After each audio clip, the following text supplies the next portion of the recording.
Puis gars non jamais fait ça. Maman petite yo, papa petite yo, n'importe monde qui t'a gon ti moun sous responsabilité, c'est lui-même qui pour mener ti moun sa à l'école.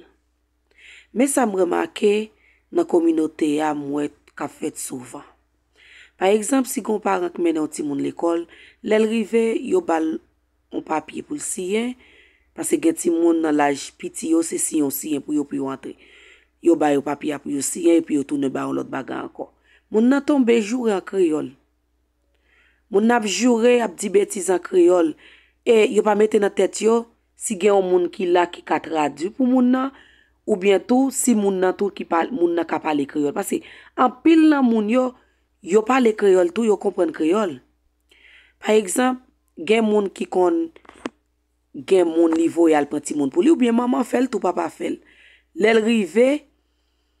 si moun n'a pas de kon habitué vinn prend ti moun dans l'école tout temps ou bien moun qui pour bal ti moun nan son moun qui nouveau, qui new ou bien tout professeur ti moun yo kon pas là c'est l'autre moun qui responsable ou kon tande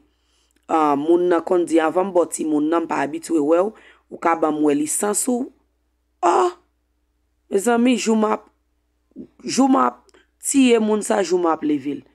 moun yo juré yo di gros mot li pas bon et en plus ou fait regarder ti moun nou très mal l'école là parce que ou pas ka on parent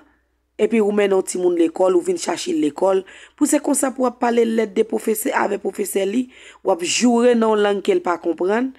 li pas fait sens me souhaite l'école là gen pour l'ouvrir